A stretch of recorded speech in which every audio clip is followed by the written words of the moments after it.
పోయి క్యారీ వ్యాన్లో కూర్చున్నా. ఎవరు కూడా ఏంటి అసలు నేను ఒక ఫోటో దిగితే చాలనుకున్నా. సో జిన్నా మంచి మూవీ. పాయల్ గారు అంతా, నేను ఒక్కరినే చిన్నోడిని.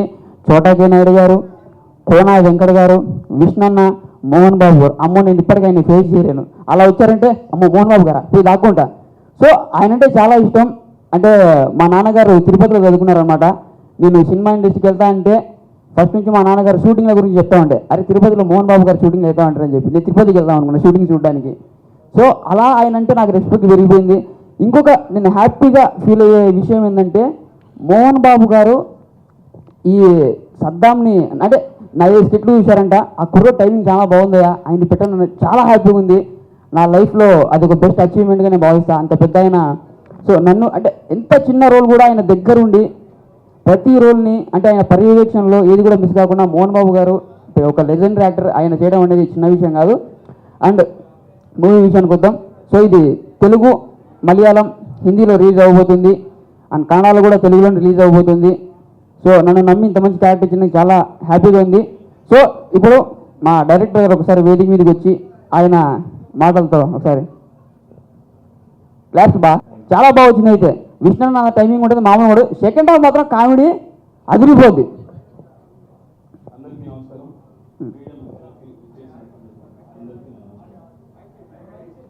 హలో ఇది తీసుకున్నా. అందరికీ నమస్కారం. మీడియా మిత్రులకి విచ్చేసిన మా టీం అందరికీ నా థ్యాంక్ యూ చెప్తున్నాను. ముందుగా నాది ఇది జిన్నా సినిమా, నాది 2వ సినిమా డైరెక్టర్గా. నేను కల్లో కూడా ఎక్స్పెక్ట్ చేయలేదు మోహన్ బాబు గారి సంస్థలో నాకు డైరెక్టర్గా ఇంత తొందరగా అవకాశం వస్తుందని ఎప్పుడు కూడా అనుకోలేదు. నాకు ఈ అవకాశాన్ని కల్పించిన మోహన్ బాబు గారికి, విష్ణు గారికి, కోనా వెంకట్ గారికి ముందుగా థ్యాంక్స్ చెప్తున్నాను. నా వంతు నేను కృషి చేశాను. సినిమా చాలా బాగా వచ్చింది. అందరం చాలా హ్యాపీగా ఉన్నాం. డెఫినెట్గా జిన్నా కాన్ఫిడెంట్గా చెప్పడంలో చాలా పెద్ద హిట్ అవుతుంది. మీ అందరినీ ఎంటర్టైన్ చేస్తుంది. మిమ్మల్ని అందరినీ బ్లెస్ చేయండి. Thank you so much. ఇప్పుడు సార్ నాగేశ్వర రెడ్డి గారు దీపావళి కానుకగా 21వ తారీఖున రిలీజ్ అవుతుంది. మామూలుగా దీపావళి కానుక అంటాం. దీపావళి అంటేనే ఒక సంతోషం, ఆనందం, కేరింతలతో ఆనందంగా ఉండే ఆనందంగా జరుపుకునే ఒక పండుగ అది. అలాంటి ఆనందమే దీపావళి రోజున థియేటర్లోకి వస్తుంది. అదే జిన్నా. విష్ణుబాబు ఎంటర్టైన్మెంట్ సినిమాలు అంటే దేనికైనా రెడీ, ఈడో రకం ఆడో రకం. విష్ణుబాబు కెరీర్లో హిట్లన్నీ ఎంటర్టైన్మెంట్తో ఉన్న సినిమాలన్నీ బ్లాక్ బస్టర్స్ కొట్టాయి. తర్వాత సూర్యం, ఇంకా సినిమాలు హిట్లు ఉన్నాయి ఆయనకి. అలాగే ఈ సినిమా జిన్నా అనే సినిమా, ఈ సినిమా హిట్ బాగుంటుంది అనుకున్న దాంట్లోంచి సూపర్ హిట్లోకి బ్లాక్ బస్టర్ అవుద్దన్న దాంట్లోకి ఎప్పుడు వెళ్ళిపోయిందంటే, ఈ కథ కోన వెంకట గారు విష్ణుబాబుకి చెప్పి ఈ సినిమా విష్ణుబాబు చేస్తానన్నప్పుడే దీని జాతకం మారిపోయిందని నేను అనుకున్నాను.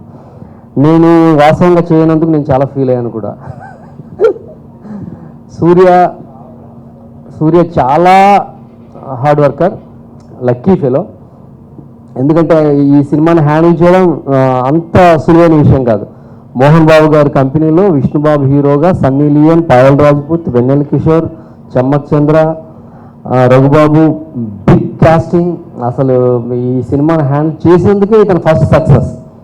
తర్వాత నేను రష్ చూసిన తర్వాత చాలా ఓపెన్గా ఒక ఆడియన్ లాగా చూస్తాను నేను సినిమా. రష్ కానీ ఫస్ట్ కాపీ కానీ అలాగే చూసాను ఈ సినిమా కూడా. సరే కథ నాదైనా సరే సినిమా ఎలా వచ్చింది అన్నది ఫస్ట్ ఆలోచిస్తాను కదా. సినిమా అద్భుతంగా రావాలని కోరుకుంటాను, కానీ వచ్చిందో లేదో నాకు తెలియదు. చూశాక నేను నిజంగా షాక్ అయ్యాను. సినిమా అసలు షాక్ అవ్వడం కన్నా బాధపడ్డాను. అరే ఏంటి ఒక బ్లాక్ బస్టర్ మిస్ అయిపోయామంటే మనం వదిలేసి. బట్ చాలా ఆనందంగా ఉంది. విష్ణుకి హిట్ రావడం అంటే నాకు హిట్ రావడమే అంత సొంతంగా ఫీల్ అవుతాను నేను. విష్ణుబాబుని కానీ, మోహన్ బాబు గారి సంస్థను కానీ, వాళ్ళు నన్ను అలాగా చూసుకుంటారు. ఒక సొంత మనిషిలా అలా ఒక అభిమానాన్ని ఇస్తారు, మనకు ఆ నమ్మకాన్ని, ప్రేమని ఇస్తారు మోహన్ బాబు గారు. ఇక మోహన్ బాబు గారికి నేను ఈ సినిమాకి ముఖ్యంగా మహిళా ప్రేక్షకులకి, మోహన్ బాబు గారి బలమే మహిళా ప్రేక్షకులు అండ్ మాస్. ఆయన సినిమాలు ఏదైనా బ్లాక్ బస్టర్స్ తీసుకోండి, మహిళలు విపరీతంగా వ్యూయర్షిప్ ఉంటుంది ఆయనకి. వాళ్ళందరూ ఈ సినిమాకి రావాలి, ఈ సినిమా వచ్చి చూడాలి. ఎందుకంటే విష్ణుబాబు మిమ్మల్ని ఆయన ఎంత ఎంటర్టైన్ చేశారో అంతకన్నా ఎక్కువ ఈ సినిమాలో విష్ణుబాబు మిమ్మల్ని ఎంటర్టైన్ చేస్తాడు. సెకండ్ హాఫ్ కాదు నా ఉద్దేశం, ఇంటర్వెల్ రీల్ దగ్గర నుంచి ఈ సినిమా వేరే లెవెల్లో ఉంటుంది. వెన్నెల కిషోర్, చమ్మక్ చంద్ర, మనం మామూలుగా దీపావళి అంటేనే చిచ్చుబుడ్లు, మతాబులు, సీమటపకాయలు, బాంబులు పేల్చుకుంటాం కదా, అలాంటి నవ్వుల బాంబులు ఈ సినిమాలో కోకొల్లలుగా ఉంటాయి. ఎవ్వరు మిస్ అవ్వద్దు. దీపావళికి 21st డేట్ ఖచ్చితంగా గుర్తుపెట్టుకొని వచ్చి చిన్న సినిమా చూడండి, సూపర్ డూపర్గా ఎంజాయ్ చేస్తారు. సినిమా కూడా సూపర్ డూపర్ హిట్ అవుతుంది. ఈ సినిమాకి ఇంత అద్భుతంగా రావడానికి చోటాకి నాయుడు గారు, కోర వెంకట్ గారు, Chota K Prasad, Anup Rubens, extraordinary music, Prem Rakshit, Prabhudeva master. అంటే మోహన్ బాబు గారు ఎప్పుడు అంటుంటారు, ఎప్పుడు మన సినిమాలో గెలుపు గుర్రాలు ఉండాలి, గెలుపు గుర్రాలే ఉండాలి అని. సో గెలుపు గుర్రాలన్నింటినీ పెట్టి రథసారథి కింద సూర్యకప్పు చెప్పాడు. అద్భుతంగా చేశారు, అద్భుతంగా వచ్చింది. సన్నీ లియోన్ ఈ సినిమాలో ఒక కొత్త సన్నీ లియోన్ని చూస్తారు. నేను అందుకే ఫ్యామిలీస్లో వచ్చి సినిమా చూడొచ్చు ఏం చెప్తున్నా అంటే, this is not Sunny Leone movie, ఇది వేరే ఒక క్యారెక్టర్ చూస్తారు సన్నీ లియోన్లో ఈ సినిమాలో. ఇంకా విష్ణుబాబు గురించి నేను ప్రత్యేకంగా పదే చెప్పాల్సిన అవసరమే లేదు. విష్ణుబాబు ఆర్టిస్ట్గా కానీ, యాక్షన్ కానీ, డ్యాన్స్ కానీ చింపి చాట చేశాడు ఈ సినిమాలో. నాకు ఆశ్చర్యం వేసింది, ఏంటి ఇంత హార్డ్ వర్క్ చేశారు విష్ణు. మామూలుగా ఏ హీరోనే హార్డ్ వర్క్ చేస్తాను నేను దాని గురించి. ఒక జంప్ చేశాడు ఈ సినిమాలో విష్ణుబాబు. నిజంగా అది ఆయన చేయడం చాలా చాలా గ్రేట్ థింగ్. అది చాలా రిస్క్తో కూడిన షాట్. అది ఒక పాటలో ఒక షాట్ కోసం అంత రిస్క్ చేసి నాకు తెలిసి 30 అడుగుల నుంచి 3 బంగీ జంపుల్లాగా గిరాటు కొట్టి చేసే షాట్ అది. ప్రేమ్ రక్షిత్ మరి చేయించాడు, ఆయన చేశాడు, నమ్మి చేశాడు, ధైర్యంగా చేశాడు. అది చాలా రిస్క్ ఉన్నాడు. ఇట్లాగా ఈ సినిమాకి చాలా హార్డ్ వర్క్ చేశారు. ఎందుకంటే ఈ సినిమా ఎటువంటి పరిస్థితుల్లో హిట్ కొట్టి తీరాలి అని యూనిట్ అంతా ఒక శబదం పూర్తి చేస్తారు చూసారా, అలా చేశారు ఈ సినిమా. అంటే నేను షూట్లో లేను నేను, బట్ నేను రష్ చూసిన తర్వాత నాకు అనిపించింది, అంటే పగబట్టి పంతం బట్టి చేశారు ఈ సినిమా. ఈ సినిమా హిట్ ఎందుకు అవ్వదు అని చేశారు యూనిట్ అంతా ఈ సినిమా నాకు అనిపించింది. సో ప్రేక్షకులందరూ 21వ తారీఖున రండి, ఈ సినిమాని బ్లాక్ బస్టర్ చేయండి. Thank you very much. Thank you sir. మీ సాంగ్లో డాన్స్లో రిస్కీ షాట్ చేసేసారు నిజంగా. లెగ్ ఇంజూరీ కూడా ఉంది, కానీ అన్న లెగ్ ఇంజూరీ అయినా కూడా మరుసటి రోజు మళ్ళీ డాన్స్ షూటింగ్ వచ్చి మళ్ళీ డాన్స్ చేశాడు. సో నిజంగా హార్ట్ ఈ డెడికేషన్కి. సో ఇప్పుడు సార్ చోటకే ప్రసాద్ రావాల్సిందిగా కోరుకుంటాం. ఈ సినిమా నాకు, విష్ణు గారికి, మోహన్ బాబు వీళ్ళందరికీ ఎంత ఇంపార్టెంట్, అంతకన్నా నాకు ఎక్కువ ఇంపార్టెంట్ అండి. అట్లా నాకు పర్సనల్గా ఈ సినిమా ఎక్స్పీరియన్స్ ఏంటంటే, ఒక 3 years నేను విష్ణు గారి కంపెనీలో శాలరీ తీసుకున్నాను. ఆ శాలరీ తీసుకున్న తర్వాత ఒక 4 years నేను ఆ కాంపౌండ్ ఎక్కడా కనిపించలేదు. ఎందుకంటే అప్పుడు నేను ఏదో చిన్న నా కెరీర్ గ్రాఫ్ పెంచుకుంటూ అలా నేను అక్కడి నుంచి ఎంప్లాయ్గా బయటకు వచ్చాను. మళ్ళీ అక్కడికి వెళ్ళే అవకాశం నాకు రాలేదు. అలాంటిది ఈ జిన్నా సినిమాకి నన్ను ఫస్ట్ టైం విష్ణు గారు సుప్రసాద్ సార్ కలుద్దాం అని పిలిచినప్పుడు ఆయన ఒక్క మాట అన్నారు, ఏమయ్యా ఆ రోజు వెళ్ళిపోయావు, ఇన్నాళ్ళు ఒక్క సినిమా నన్ను అడగాలనిపించలేదు, అడిగితే నా ట్రావెల్ నీతో ఉండేది కదా అన్నారు. థ్యాంక్ యూ సార్ ఆ మాట అన్నందుకు, ఇప్పుడే గుర్తుపెట్టుకున్నాను. అండ్ ఆ మాట అన్నందుకు నేను అప్పుడు సినిమా స్టార్ట్ అవ్వలేదు. ఆ రోజు అనుకున్నా, ఈ సినిమా ఈ విష్ణు గారు ఈ మాట అన్న ఒక్క మాటకి ఈ సినిమా సూపర్ హిట్ అది తీరాలని చెప్పి మనస్ఫూర్తిగా కోరుకున్నానండి. ఇది అయ్యి తీరుతుంది. ఈ సినిమా నేను చేసాను కాబట్టి చెప్తున్నాను. సెకండ్ హాఫ్ ర్యాంప్ ఆడేసి మామూలుగా లేదు. అండ్ ఫస్ట్ హాఫ్లో ఆ మూమెంట్స్, కొత్త సీన్స్ వచ్చి ఇంటర్వెల్కి అందరినీ 100% థియేటర్ మొత్తం షాక్ అయిపోతారు, నో డౌట్. సెకండ్ హాఫ్ ఇంకా వేరే లెవెల్. అంత హ్యాపీగా ఉంది ఈ సినిమా చేసినందుకు. Vishnu sir advance congratulations. మన కాంబినేషన్లో నాకు మీరు ఇచ్చిన ఫస్ట్ సినిమా సూపర్ హిట్ అవ్వబోతుంది. Thank you very much sir, thank you very much. నిజమన్నా మీరు చెప్పినట్టు నా జర్నీ విచ్చేసిన మీడియా వాళ్ళందరికీ నమస్కారం. ఈరోజు మెయిన్గా మీ అందరినీ పిలిచింది కూడా October 21st సినిమా రిలీజ్ అని అందరికీ చెప్దామని. ఎందుకంటే కొంచెం కన్ఫ్యూజన్ ఉంది, ముందు వస్తున్నామని, October 5 అని. October 5 ట్రైలర్ రిలీజ్ అవుతుంది. October 5వ తేదీ మన ట్రైలర్ రిలీజ్ అవుతుంది. అది థియేటర్లోనూ రిలీజ్ అవుతుంది, ఆన్లైన్లోనూ రిలీజ్ చేస్తున్నాం. 21st is a very important day నాకు. ఎందుకంటే ప్రతి సినిమాలో అందరూ కష్టపడుతున్నట్టే కష్టపడడం, ఎక్కువ ఇంట్రెస్ట్ తీసుకున్నాం. ఏ సినిమా ఆడుతుంది ఏ సినిమా ఆడదని మన చేతుల్లో లేదు, కానీ మేమందరం కష్టపడాం. మా కష్టానికి ఫలితంగా సినిమా ఆడుతుందని నమ్మకం మాకుంది. అండ్ నాకు ఆడియో ఓకేనా, ఇంకా రాలేదా?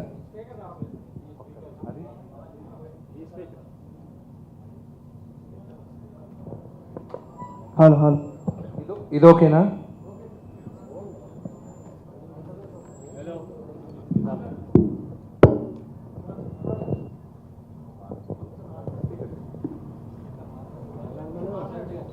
ఓకేనా? Okay, very good. అక్టోబర్ 21 మాకు చాలా ఇంపార్టెంట్ డేట్. సినిమా రిలీజ్ అవుతుంది. We are all excited. ఈ సినిమాకి మూల కథ అందించిన నాగేశ్వర రెడ్డి గారికి మా travel is a very interesting travel మా ఇద్దరిది. కోన వెంకట్ గారు కథ రాశారు, ఈయన మూల కథ తీసుకొని ఆయనకి థ్యాంక్స్ చెప్పాలి. భాను నందన రైటర్స్ వాళ్ళిద్దరూ కూడా రాలేదు ఈరోజు, వాళ్ళకి వేరే ప్రోగ్రామ్ ఉండడం వల్ల. మరి ప్రతి ఒక్కరికి థ్యాంక్స్. అండ్ మేమందరం ఒకే ఫ్యామిలీకి చెందిన వాళ్ళం, ఈ స్టేజ్ పైన ఉన్న వాళ్ళందరం. సద్దాం దగ్గర నుంచి తన కెరియర్ మన కంపెనీలోనే స్టార్ట్ అవ్వడం, ప్రసాద్ మన కంపెనీలో యావిడ్ అసిస్టెంట్గా ఉండి ఈరోజు చాలా ప్రముఖమైన సినిమాల్లో ఎడిటర్గా ఉండడం. It is a very beautiful inspirational journey. And మేమందరం ఒకే ఫ్యామిలీ. సినిమా 21వ తేదీ రిలీజ్ అవుతుంది, ట్రైలర్ 5వ తేదీ రిలీజ్ అవుతుంది. ఈ రోజు నుంచి ప్రమోషన్స్ అన్ని కిక్ స్టార్ట్ చేస్తున్నామని మీడియా వాళ్ళందరినీ పిలిచి అందరికీ లంచ్ ఇవ్వడం జరుగుతుంది. Thank you very much. Anoop Rubens గారు ఎక్స్ట్రాడనరీ మ్యూజిక్ ఇచ్చారు, ఆయన ఆర్ఆర్కి టైం తీసుకోవడం. సో మేము అనుకున్న టైం తగ్గట్టే 5వ తేదీ ట్రైలర్ రిలీజ్ అవుతుంది, 21వ తేదీ సినిమా రిలీజ్ అవుతుంది. అంటే ప్రమోషన్స్కి ఛాన్స్ దొరికినట్టు ఉంది కదా. ఫెంటాస్టిక్. నాకు మంచి టైం దొరికింది, ఇది వాడుకొని మేము అందరం ప్రమోట్ చేయాలని ఆ ఉద్దేశంతోనే ఈ రోజు నుంచి స్టార్ట్ చేద్దాం. థియేటర్స్ ప్రాబ్లం ఇట్లాంటి రకరకాల వార్తలు వినిపిస్తున్నాయి. ప్రస్తుతానికి ఇప్పుడైతే నాకు థియేటర్స్ ప్రాబ్లం అయితే లేదు. ఉంటే గ్యారంటీ నేను మీడియా ముందుకు వచ్చి ఏదైనా అన్యాయం జరిగితే మాట్లాడడానికి వెనకాడు. అంటే అందరూ ఇప్పుడు ప్రస్తుతం దసరా హాలిడేస్ కదా, సో ఏ సినిమాని ఎవరన్నా హాలిడేస్ ఉంటే రిలీజ్ చేయాలనుకుంటారు. మీరేంటి 21st అలా రిలీజ్? దీపావళికి కూడా చాలా మంది రిలీజ్ చేయాలనుకుంటారు కదా. నాకు లాంగ్ వీకెండ్ అప్పుడు కూడా ఉంది, సో అప్పుడు తీసుకున్నాం. ఇప్పుడైతే నాకు ఎగ్జాంపుల్ చెప్తున్నా, బహుశా ఒక 100 థియేటర్లు దొరుకుతాయేమో, లేకపోతే 150 థియేటర్లు దొరుకుతాయి.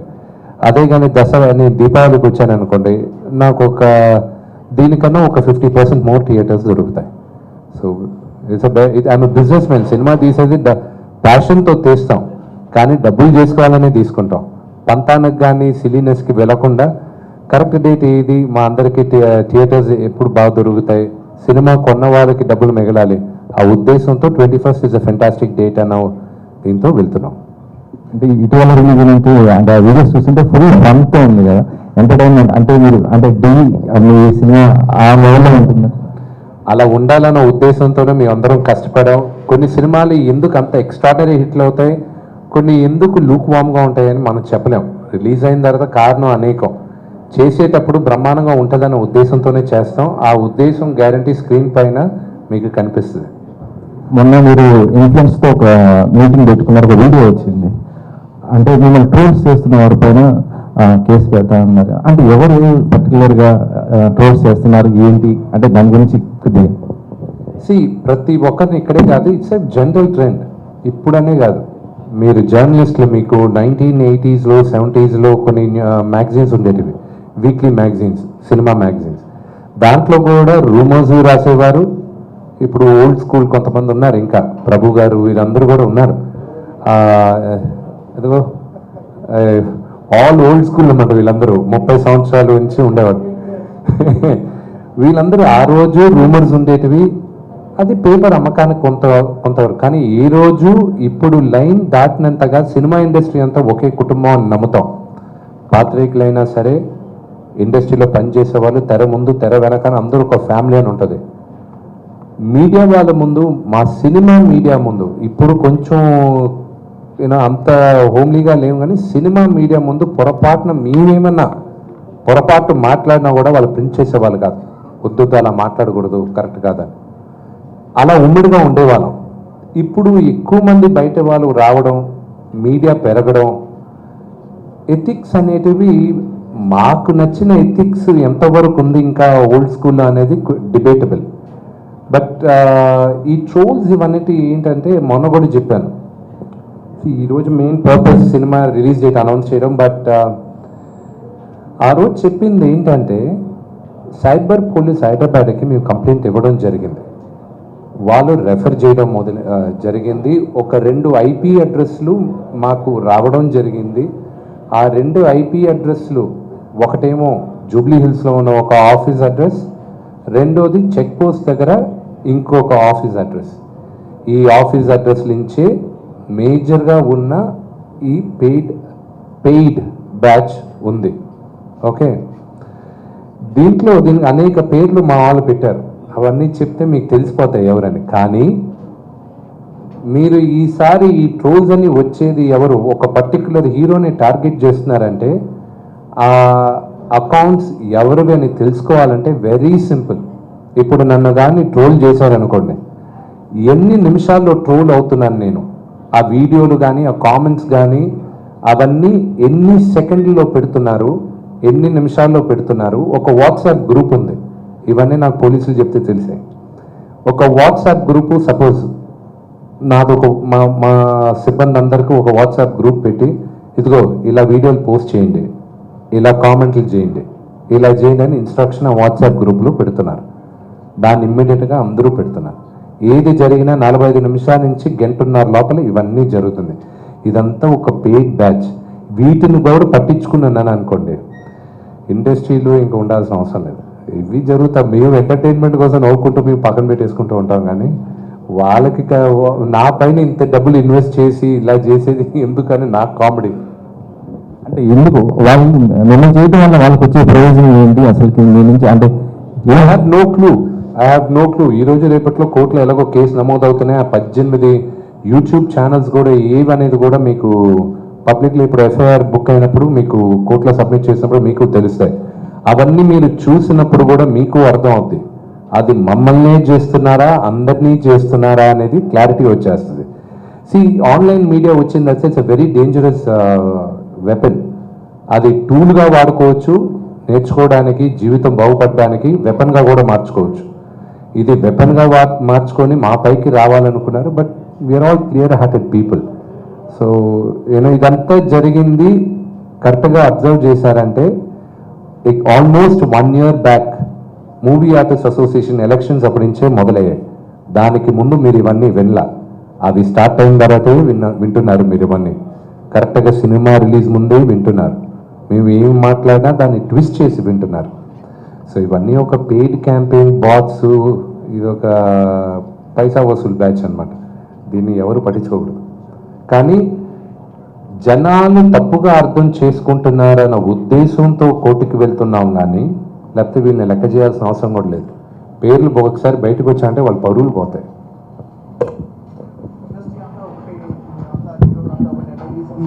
ఒక హీరో ఇందులో ఇన్వాల్వ్ అయ్యాడని మీరు చెప్పారు. ఒక ప్రముఖ నటుడు IP అడ్రస్ వద్దని చెప్పారు కదా.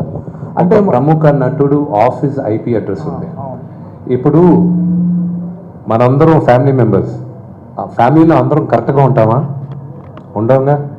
ఎక్కడో దగ్గర ఎవరో ఒకరు దారి తప్పుతారు. దారి తప్పిన వాళ్ళని పెద్దవాళ్ళని ముట్టికాయ వేసి మళ్ళీ దారిలోకి లాగుతారు.